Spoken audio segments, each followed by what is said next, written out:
So welcome to this webinar on the use of digital technologies to enhance patient safety. I'm Farah Maghrabi. This is the second session in a series of webinars that the Partnership Center for Health System Sustainability is holding in 2020-21.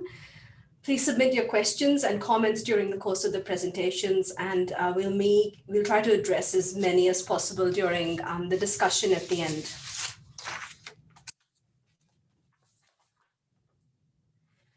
Let me start by the acknowledgement of the country. So I'd like to acknowledge the traditional custodians of the land from which all participants are joining and pay my respects to elders past, present, and emerging. I'd like to extend that respect to all Aboriginal and Torres Strait Islander people with us here today. I'd like to begin with a brief introduction to the Partnership Center for Health System Sustainability. So this is an NHMRC Partnership Center for Health System Sustainability. You'll see the acronym PCHSS, and that's kind of what it stands for. So it's a 10.75 million initiative. It's a 5-year collaboration overall involving 17 lead investigators, 20 expert advisors, and over 40 system implementation partners from around the country.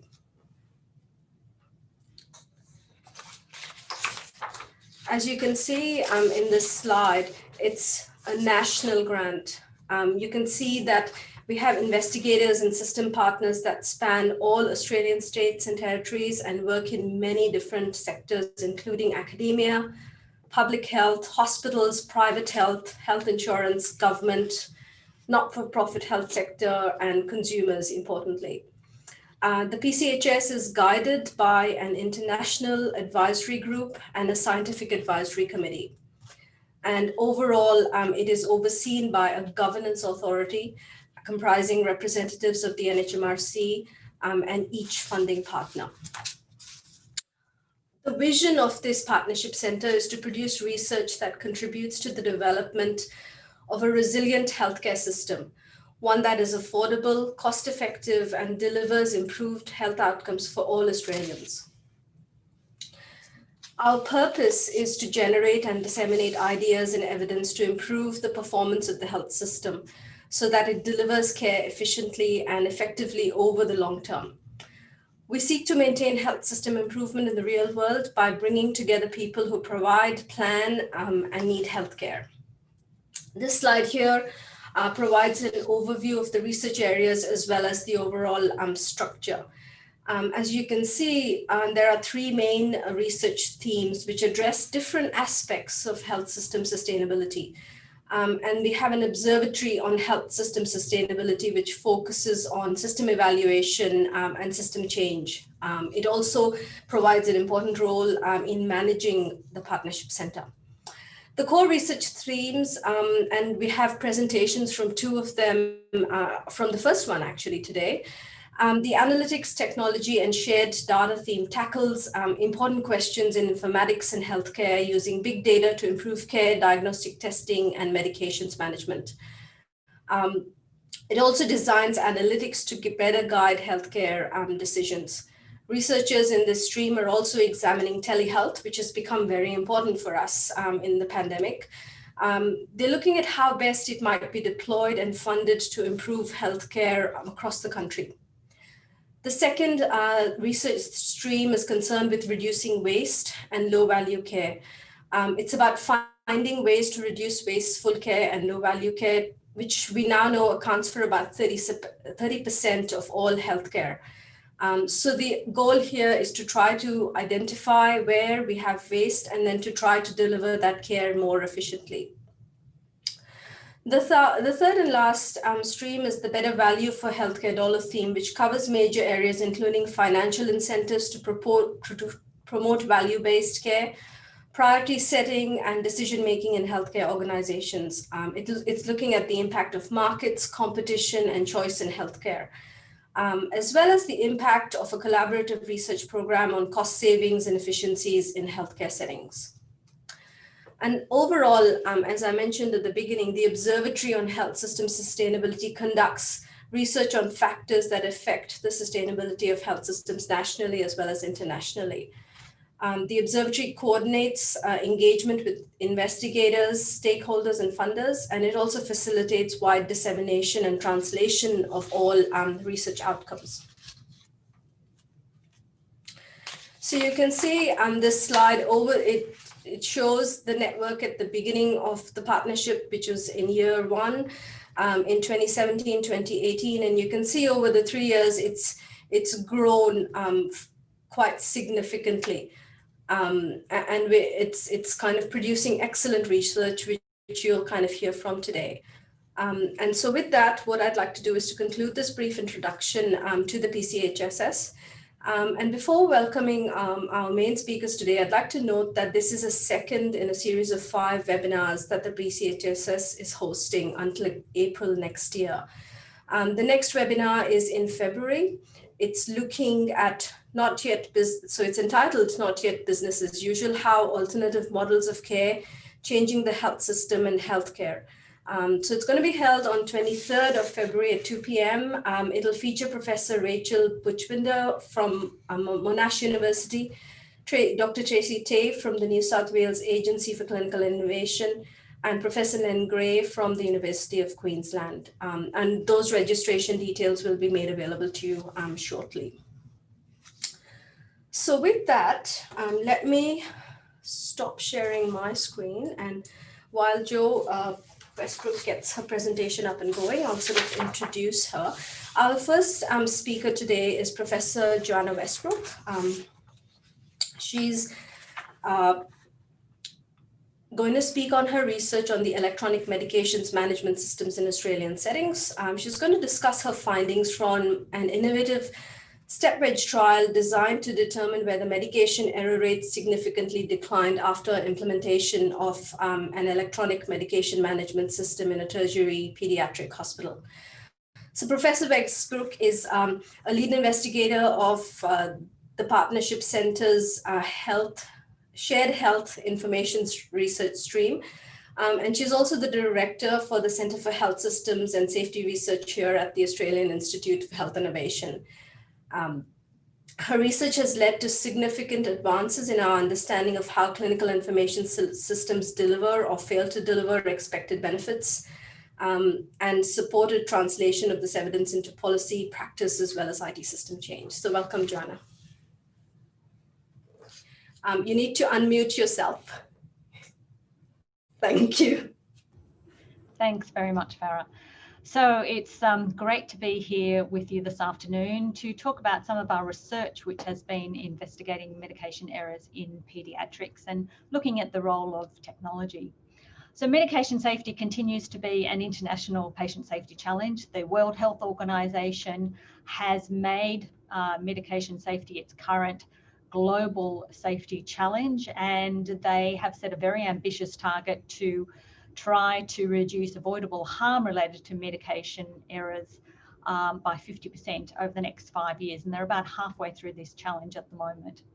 Medication errors are the greatest source of patient harm to adults and children in hospital.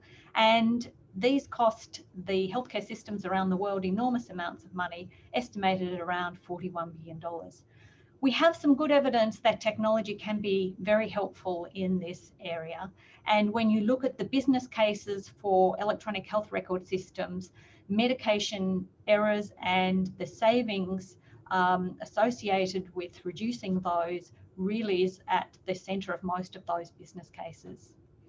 So we've been involved in undertaking a large program of work in partnership with a whole range of clinicians and IT service providers and researchers to look at how these types of technologies may be helpful to paediatrics. So we undertook to conduct a stepped-wedge cluster randomized controlled trial to assess the effectiveness of electronic medication management systems on a range of outcomes in paediatrics. And today I'm going to highlight some of the early results from that research. And in essence, to answer the question, if you implement these electronic medication systems, are they effective in reducing prescribing errors among children? Now, you might think this technology has been around for quite a while, and probably for at least 20 years. We should have good evidence about whether these systems are actually effective. When we started this research, we certainly looked at the available evidence, and there really was quite limited research evidence among children. So we identified 4 studies which had tried to measure the effects of this technology across multiple wards in a paediatric hospital. There were 6 studies which had looked at the impact of these systems in neonatal intensive care units, or PICUs. But all of these studies had actually been conducted in this sort of early mid-2000s. All the studies use different denominators to assess their outcomes, which really limit the capacity to compare between studies. So there was clearly a gap, and certainly for Australia, we were really just embarking on implementing these systems in our paediatric hospitals. So we really overall had quite limited evidence available to turn to. We had no Australian studies, no recent studies, and we know this technology evolves quite rapidly. And none of the studies that had been undertaken had had a control group, which is a pretty important element for scientific studies. And so that's why we set out to undertake a rigorous evaluation of this technology as it was implemented in one of our largest Sydney children's hospitals. So we chose a stepped-wedge cluster randomised controlled trial design, which meant in essence that we had 9 hospital wards that were randomised in terms of the order in which they would implement the electronic system, which is quite an unusual thing to occur, that the hospital allowed us to randomise how they would roll out the system. They implemented the system 1 week apart on each of those 9 wards, and we collected prescribing error data at baseline and at every point at which a ward went live with the system. We looked at clinical prescribing errors, so those are things such as wrong dose, wrong drug, wrong route. And overall, during the course of the trial, we reviewed over 26,000 prescribing orders for children. For those of you who may be unfamiliar with a stepped wedge cluster design, here is a graphic. So you can see along the axis the wards, and at baseline, none of the wards had the system in place. And then in the first step, the first ward implemented the electronic system. So in this case, it was the commercial travellers ward. And at that point, we measured prescribing error rates on that ward and also on the remaining wards that still did not have the system. And gradually, the trial continues until you get to the 9th step, where all the wards had implemented the system, and we continued to measure a few weeks after that point. Now, one of the things we were concerned about is whether the trial was still a relatively short period of time and whether we would see an effect in that time. And so we decided to also collect data 12 months after the commencement of the rollout to give us another endpoint. And so here we randomly selected another 1,000 patient records. It meant we reviewed almost another 9,000 prescribing orders. So in total across the study, we looked at prescribing errors in nearly 5,000 patients who had over 35,000 medication orders. So what did we find? So in the paper base at baseline, we found a clinical prescribing error rate of 14.4 prescribing errors per 100 orders. During the trial, that significantly increased to 17.7 errors per 100 orders. But 12 months after the implementation of the system, the error rate has significantly declined from baseline to 11.7. So overall, from the paper baseline to 12 months later, we saw almost a 20% reduction in clinical prescribing error rates. What is interesting is if we can look at each of the wards, and all the wards experienced this significant increase in prescribing errors in that initial period, and they all declined 12 months later, with the exception of 1 ward, and that ward was a short stay ward. One of the things we're also very interested in is looking at whether there were changes in prescribing errors for those high risk medications which have the greatest potential to cause harm to children. And here we found that at baseline, there were 19.4 prescribing errors per 100 high-risk drug orders. That declined in the trial period and then significantly declined 12 months later to 13.2. So high-risk drug orders tend to involve drugs such as narcotics and heparin and insulin. And here we saw overall a 30% reduction in errors associated with these high-risk medications, which is considerably greater than we've found for any other type of medication safety intervention.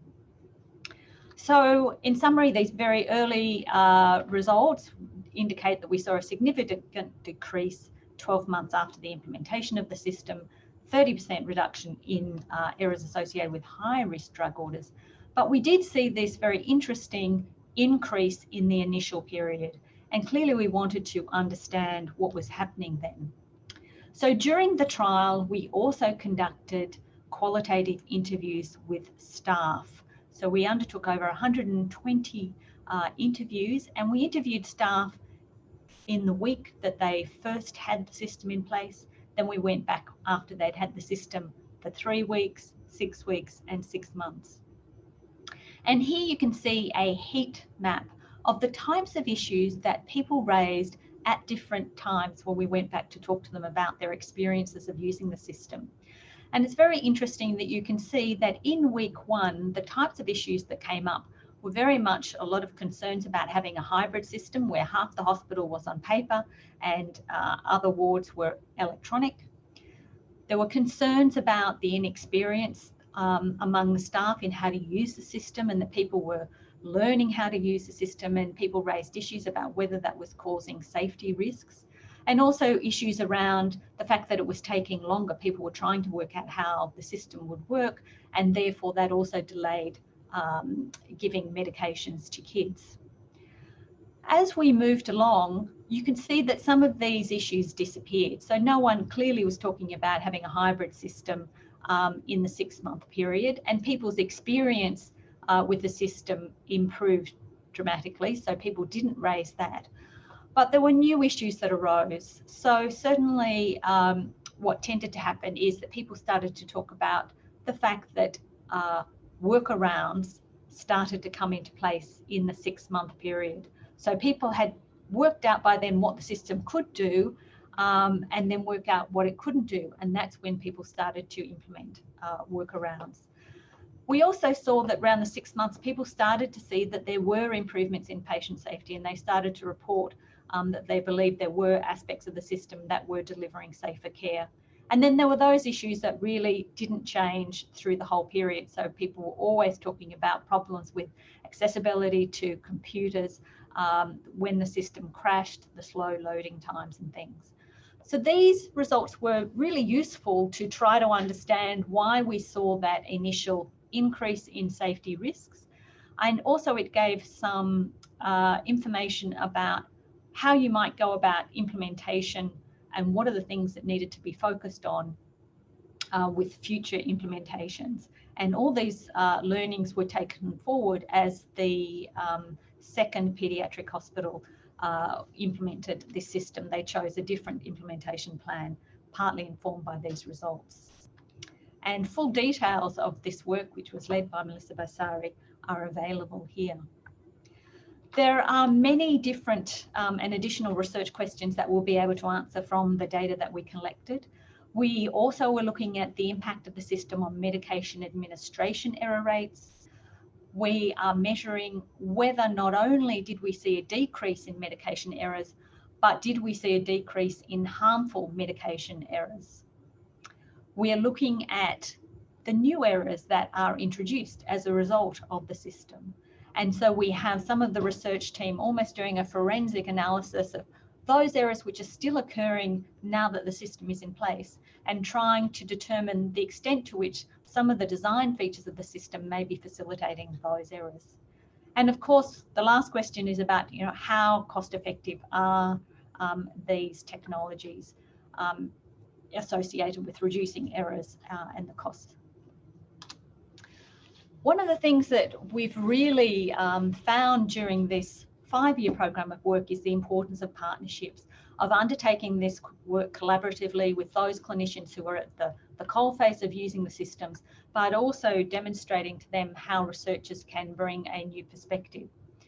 We've been able to report results as they become available, and we have seen these results as we feed them back to our steering committee result in changes to the system in real time.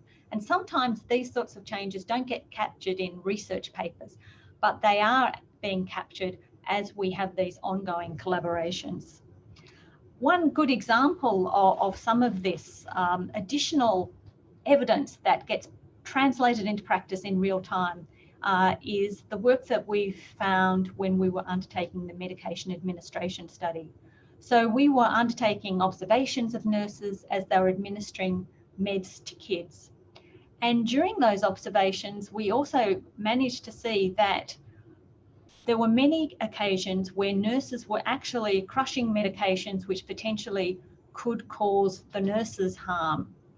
And so we were able to quantify the extent to which this issue was occurring, feed that back to the hospital, and as a result, they were able to add in alerts into the system to alert nurses to some of the potential hazards of handling these medications. So this safety issue, while it was sort of broadly known about, there was no quantification of it. And so here, this was a in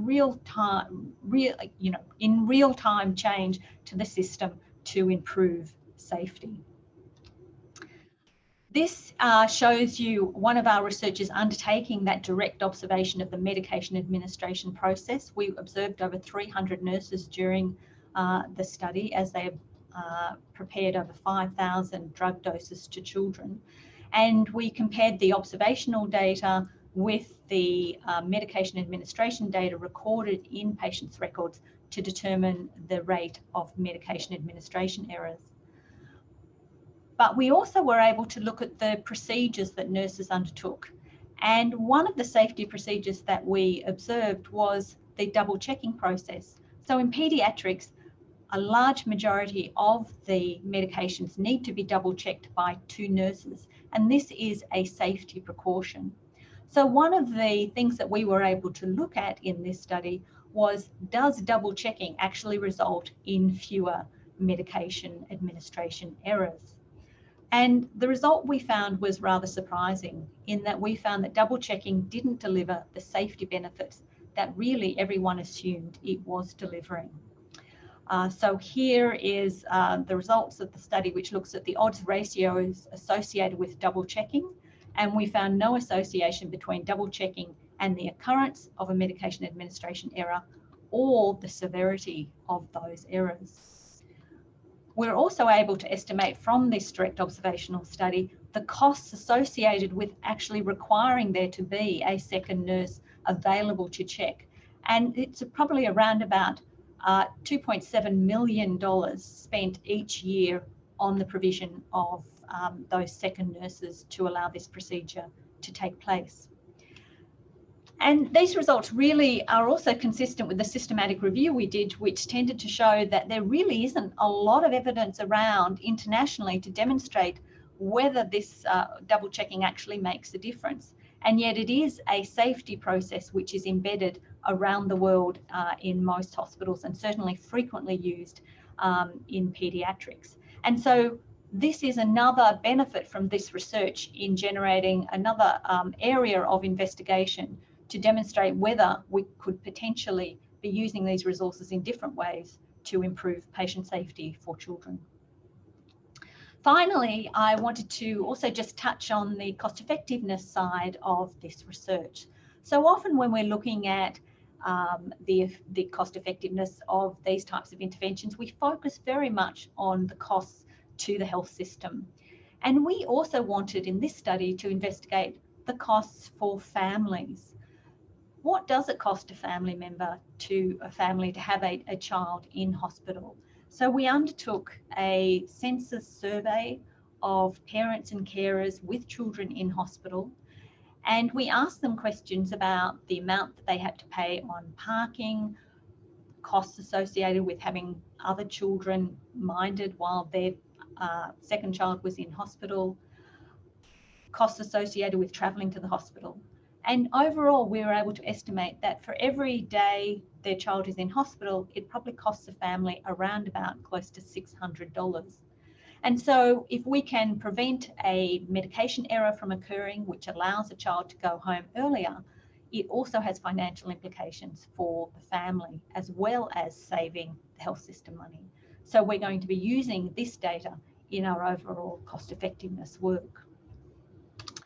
So I think we can clearly conclude that technology has a really important role to play in improving medication safety.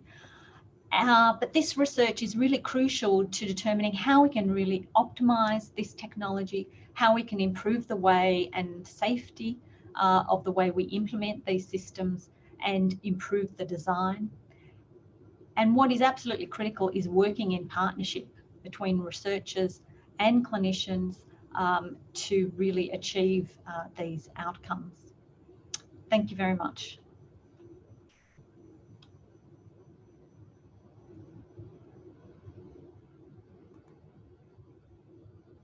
Thanks very much, Joe, for that great presentation. We have many questions already coming in, but we're going to hold them to the end, so please keep them coming. Let me now introduce you to our next speaker, Associate Professor Shlomo Berkovsky. So Professor Berkovsky today is going to talk about his work on the use of AI for categorizing frail elderly patients. Shlomo, do you want to get your slides going? So frailty is a clinical state in which the ability of people to cope with everyday stresses is compromised by age-associated declines. The goal of this work is to improve decision-making about treatments and procedures appropriate for each category of frail elderly patient. So Professor Berkovsky is an associate investigator on the PCHSS Big Data and Quality Effectiveness and Cost of Care research stream. And he also leads the Precision Health research stream at the Center for Health Informatics, Macquarie University. His research focuses on the use of machine learning methods to develop patient models and personalized predictions of diagnosis and care. Associate Professor Berkovsky also studies how sensors and physiological responses can predict medical conditions and how clinicians and patients interact with healthcare technologies. So thanks very much, Shlomo, it's all yours. Do you have your slides ready? Yeah, thank you, Farah. Can you see the slides now? No. No, okay, just a second.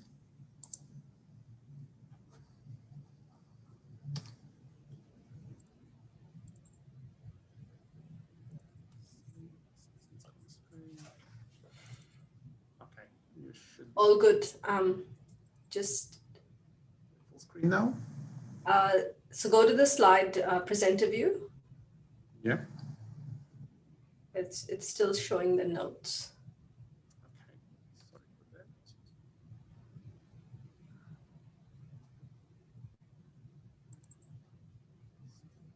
a second.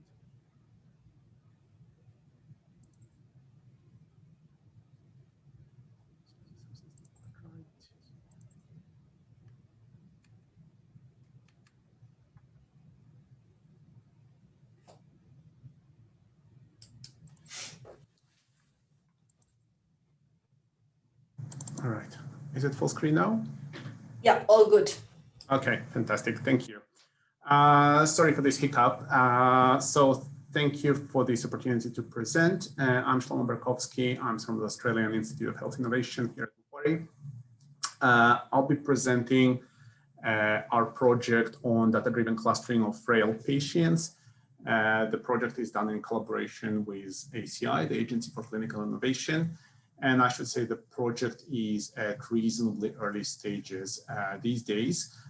So I'll mainly be talking about what we intend to do. I'll present some very initial analysis of the data and the problem that we are working on, but more will come, and hopefully in later on, maybe in 12 months time, I'll be able to present more results and more findings. So just a second. Okay. So we're talking about frailty, and let me start with the definition. So frailty is a clinically recognizable state in which the ability of older people to cope with stressors is compromised. So essentially, we are talking about a deteriorating condition of elderly people where their body weakens and they cannot cope with stressors as much as they could when they were younger. The question that we are dealing with is essentially how to quantify and how to measure the frailty as a condition, and how can the system, how could the hospitals deal and prepare better for frail patients. So the answer, we're not the first ones to think about it. It has been studied before, and probably one of the more recent findings is the paper that was published by Gilbert and his colleagues in the Lancet in 2018, approximately 2 years ago, where they proposed, they modeled and then developed a hospital frailty risk score. Essentially, you can think of this as a function that takes the patient with their medical history, with their previous diagnosis, and with their current condition as an input, and produces a number that quantifies the frailty risk. Let's say in this case, the numbers were between 0 and 50, where 0 was very low risk and 50 was a very high risk. In that Lancet paper, they used a large-scale cohort, a UK cohort of over 1 million patients admitted to hospitals. As I said, they used their past history to produce this score. And essentially, they clustered all these frail patients into 3 clusters of frailty, low, medium, and high. So they converted medical history, past history of the patients into a number, and then they've just split those numbers into 3 high-level categories of low, medium, and high. This is, in a nutshell, the paper that they analyzed those 3 categories of frail patients. And this risk scoring function is fairly popular. It's deployed in many hospitals, including in the hospitals in New South Wales. And essentially, whenever there is a patient over the age of 75 admitted to a hospital in New South Wales, the hospital will calculate their frailty score. As I said, overall, it's a reasonably coarse-grained classification because there is a number, but at the end of the day, this number is converted into these 3 categories of low, medium, and high. I would probably say that these clusters are not fine-grained enough, especially if you look, for example, what you have here at the bottom. That's a screenshot from the paper where you see the scoring. As I said, the range of scores is between 0 and 50. The low category sits with a frailty risk lower than 5. Then the intermediate one is 5 to 15, and the high risk is over 15. So clearly, somebody whose score is quantified as, for example, 16 is very different from somebody whose score would be 46, for example. They'll both sit in the high risk category, but obviously the actual risk is very different. And then on top of this, another limitation of this scoring function is that even though the quantification of the frailty risk is known, the reasons for this risk are not known, or they may be very different. So, for example, somebody who is in a high frailty category because of dementia may be very, very different from somebody who is in a high frailty group because of cardiovascular issues, for example. And then also on top of these, there are some more computational issues, I would say, with the scoring function. For example, they use this development cohort where they got distribution of 66%, 20%, and 14% across these 3 categories of frailty.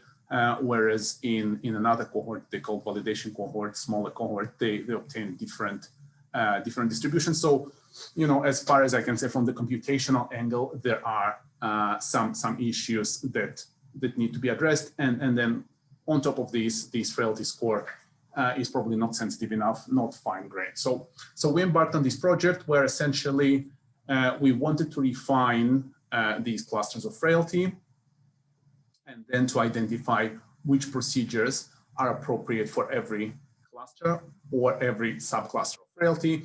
I should say we are doing this in a pure data-driven manner. I'm coming from a computing background, so essentially the idea was not to rely initially on any domain knowledge or much domain knowledge, but try to do it in a pure computational manner, that is to deploy AI and machine learning to come up with these clusters and subclusters, and then have these clusters validated with clinicians and with human doctors. So this is a partnership center activity that we are doing. The activity, as I said, is much younger, much less mature than the work that Johanna was talking about. We've only started talking about this less than 12 months ago.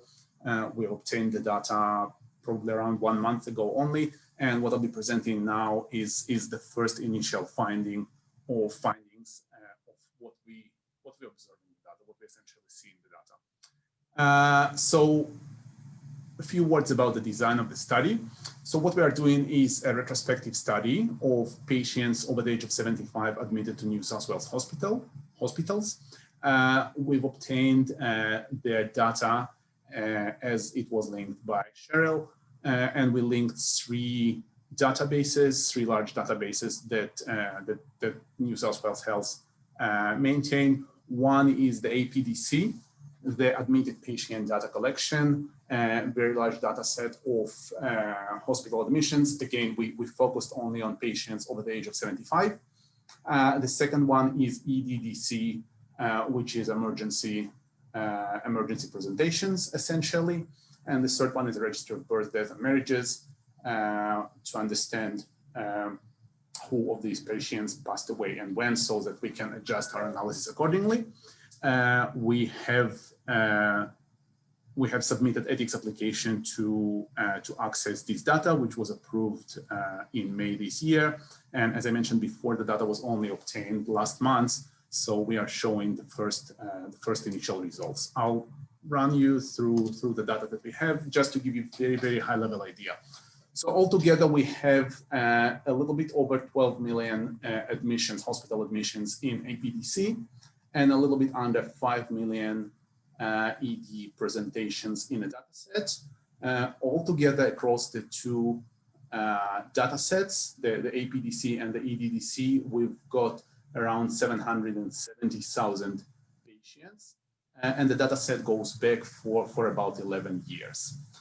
As you can see at the bottom right corner, that's a plot showing how many hospitalizations only in APDC. This one does not count the ED presentations, how many of hospitalizations per patient we've got.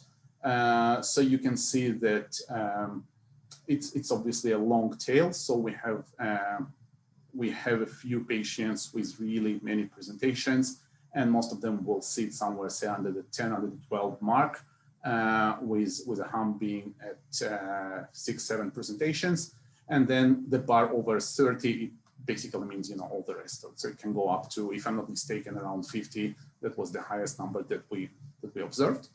The 10 most frequent conditions with which people have been hospitalized are in the top plot here, and the gender distribution of the patients across these 10 conditions. As you can see, for most of them, it's a fairly even distribution. For some of them, they are not as balanced. And at the bottom, you can see the age distributions of patients at the time of hospitalization. So as you can expect, most of them would be 70 to 80 and 80 to 90 age brackets. Since we do this look back of 10 years prior to hospitalization, we obviously have younger conditions as well, but most of them, as I said, would be 70 to 80 and 80 to 90. And a few more very, very high level things. First of all, emergency status. So chest pain, pneumonia, and heart failure, they sit under the emergency status, whereas all the rest are non-emergency. And the bottom one, in terms of what care type each episode belongs to, you can see that most of them are in acute care, as you would imagine, and a few of them, like knee osteoarthritis and rehab, are rehabilitation, which again is quite expected. The other things are probably more relevant to this clustering of frailty that we are trying to do. What I'd like to show you with the following plots is that the things that we have discussed so far, the things that are presented so far, are sort of high-level overview of the whole population of the data set, but actually there are differences across patients, across conditions, and so on and so forth. So for example, here we talk about age distribution, but we zoom in on two conditions. So the top plot is chest pain, out of those 10 that I mentioned before, and the bottom one is heart failure.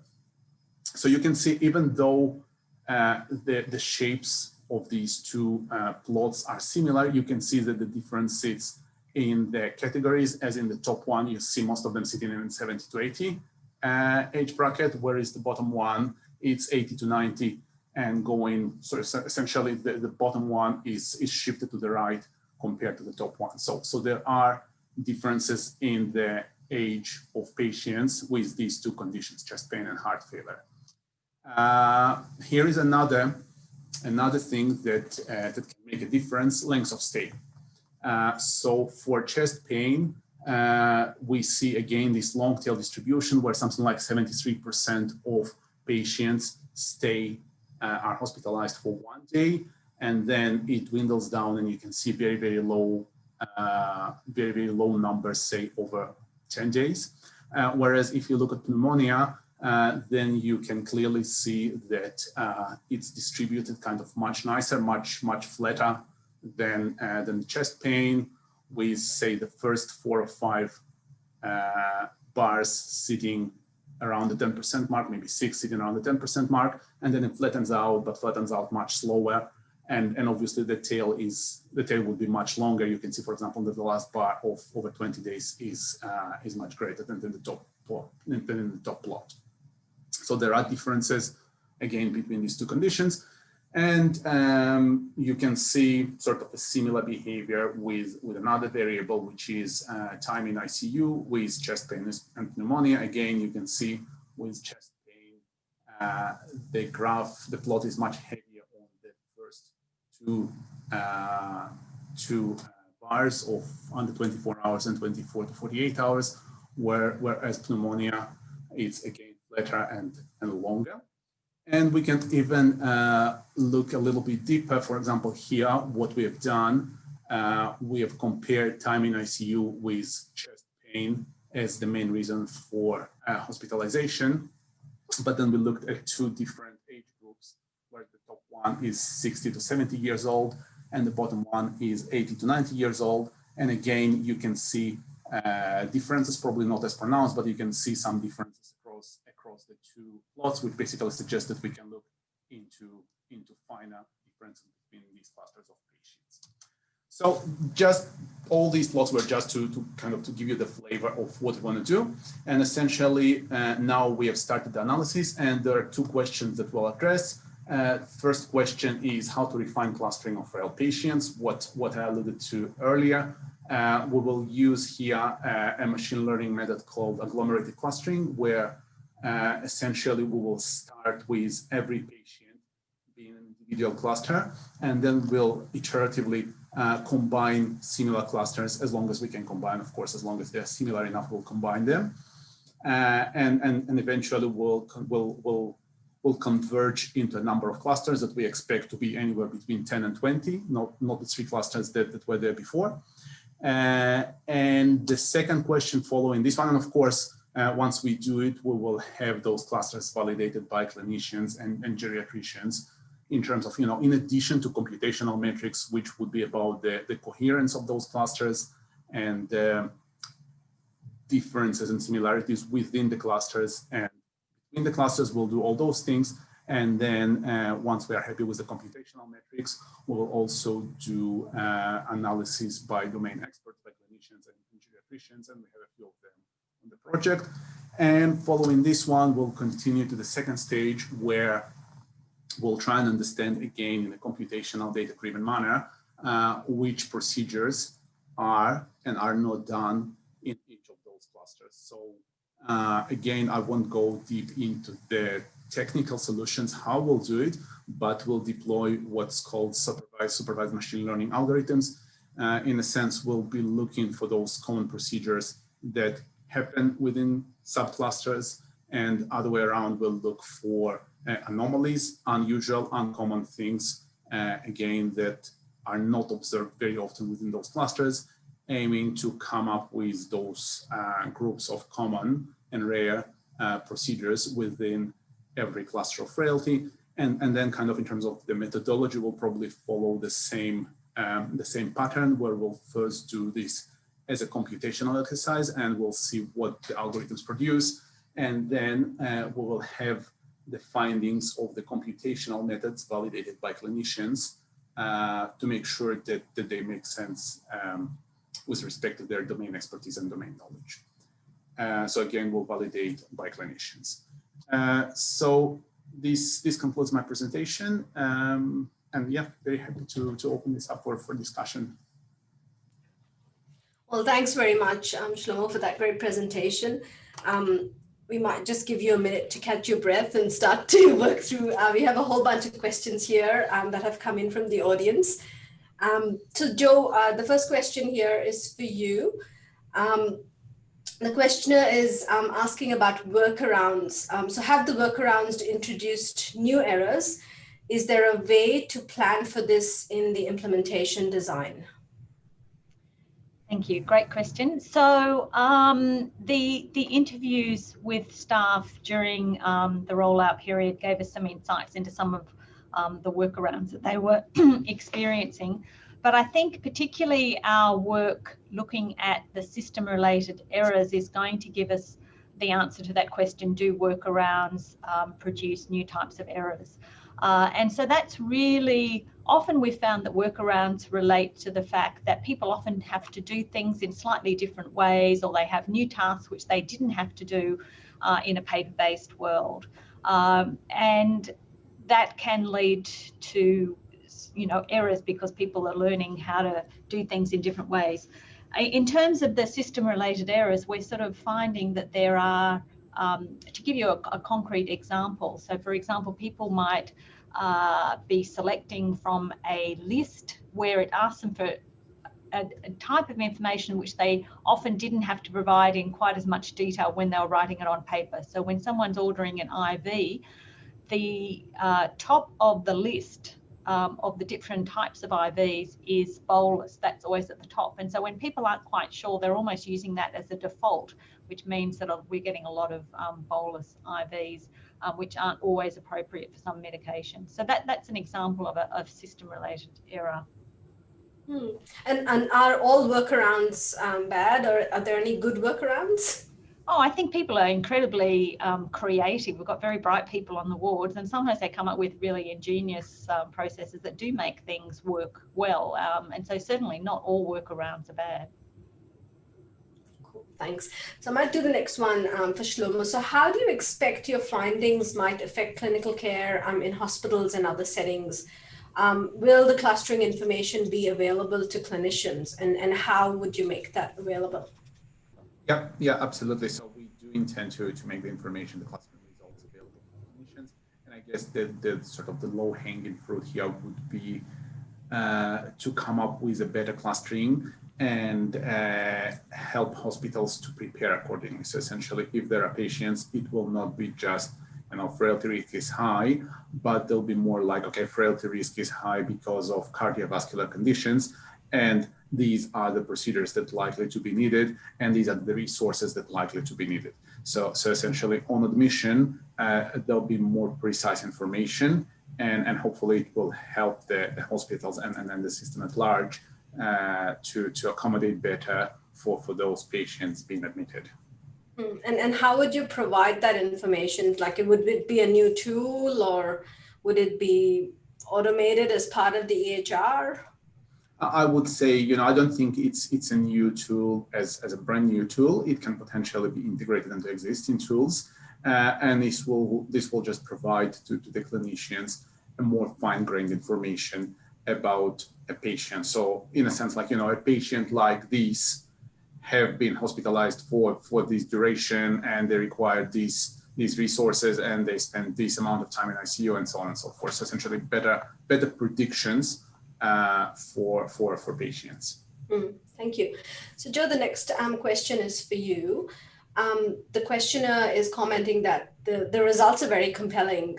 Is there a plan to spread and scale the introduction to other settings? Example, in adult hospitals, aged care, etc. Maybe you want to talk about some of your work in that area. So certainly, I mean, most health departments, certainly around Australia, have been rolling out electronic medication management systems. Most of the adult hospitals in New South Wales are in the process or already have electronic medication management systems. So I think people are pretty convinced that they are really an essential part of an electronic health record system. So paediatrics is still quite new, but both the Sydney hospitals are implementing them, and certainly in other states I know they have also started. In aged care, it's another whole challenge.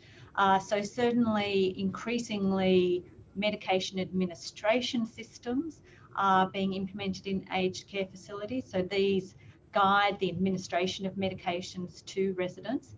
But electronic prescribing really is not in place in aged care yet, though there are certainly there've been some early trials of it. There are some quite different medication challenges in aged care, but it is certainly an area where technology could make a significant impact. I mean, it's interesting, a follow-up kind of question, that you don't have prescribing electronic in aged care, but the administration is electronic. So how do they, I mean, they use paper charts, and then how does that kind of translate into electronic for the administration? It's a very complex process. So it is a combination of writing on paper. So GPs will come into residential aged care facilities, they will handwrite orders, they get entered into an electronic medication administration system. The aged care facilities often have some data exchange processes with the community pharmacy who's out in the community, who also are responsible for dispensing the medications. So it's quite a complex data transfer loop between paper and electronic. And as you can imagine, in that sort of system, just as we saw, once you have a hybrid system in the hospital, there's enormous potential for error as well. So yes, we have a long way to go to improve the situation in aged care. So has there been any work done on the accuracy of the record that is used for administration? Like, because if you're not starting with an accurate record, obviously you're going to propagate those errors. Well, in general, there has been very limited research evidence done in aged care. So we're doing, we have a whole program of work in aged care trying to look at extracting the medication administration data to get a much better handle on what are the types of medications that people in aged care are on, and also to look at variations and look at the extent to which those patterns match what would be considered appropriate, consistent with clinical guidelines and things. But really, there's just so much research which needs to happen in the aged care space. And I think clearly we all know with the Royal Commission, they have identified that medication management is one of the major issues, problem issues for older people. And if we kind of go back to kind of the pediatric setting, you mentioned that at the beginning, before you started your study, there wasn't much happening internationally. In that time, have other countries looked at similar studies to measure the impact in pediatric settings? No, there's still really very few studies, and certainly I think we were incredibly fortunate in that we had partners who were really invested in doing a rigorous research study. To allow us to randomize the order of implementation is just, is unheard of really, for a whole range of reasons. And so we haven't seen that replicated anywhere to date. There are certainly some smaller studies coming through, and that's really helpful in us being able to compare our findings. And the smaller studies are in which countries? They tend to be in the United States.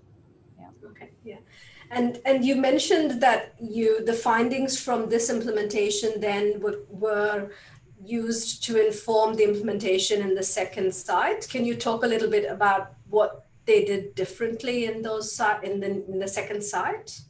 So I suppose in the second site, because we'd been sort of feeding through results as we went, the system was changing. So the actual intervention was slightly different in the second site. It had slightly, some of the different functionality, the decision support was tailored a little bit more. Also, they realized the importance of doing a big bang and not having a hybrid rollout. Which of course ruined our study design for the second site, but for the benefits of patient safety, they went ahead with a full-on, everyone going live concurrently to try to deal with some of those issues that we identified. I think there are also issues around the training. There's always a debate about, real-time training people how to use it versus preparing people months before and getting people to go through training.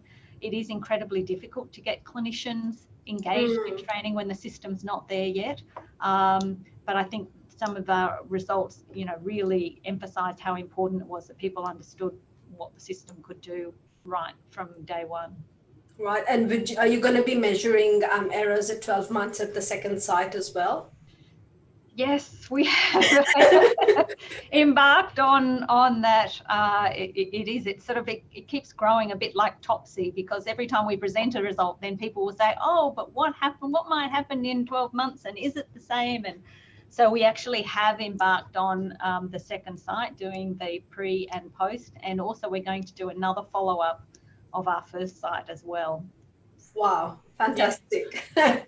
No, because I don't think this has been done anywhere else in the world. So it's great to kind of see that. And I guess from my own sort of interest, it's, you know that it's going to take a few months or, even up to 12 months for things to settle. So it's great that you were able to go back. It is really helpful, because people are always asking, when should we measure? How long should we wait before we do the post? And so these sort of results are giving us a little bit of a sense of that. Yeah, no, great. Thank you. So I have one question for Shlomo here. So do you want to just briefly talk about the validation of the clusters for the first research question that you're looking at? Yeah. The validation of the clusters. Okay, there are two ways to go around these. Probably the clinical side. I'm interested in how you're going to get clinicians to validate. Okay, I guess with the clinicians, we will go more along the lines of validation with specific cases. So essentially showing, here is a group of 50 patients that were mapped to a particular cluster or subcluster, and we will look for, some metrics of homogeneity and agreement across the clinicians. So sort of if you wish, a quantitative and qualitative, but mainly quantitative study, looking at their assessment of the clustering outcomes. Wonderful. Thank you so much. So, and with that, I want to thank both of you, Johanna, as well as Shlomo, for sharing your work with us today. I also want to thank the audience for coming along and sending in your questions and attending. So do please come along to the next webinar rather. It's going to be in February in the new year. So until then, we wish you all the very best for the end of the year, and we look forward to seeing you next year. Thank you. Bye.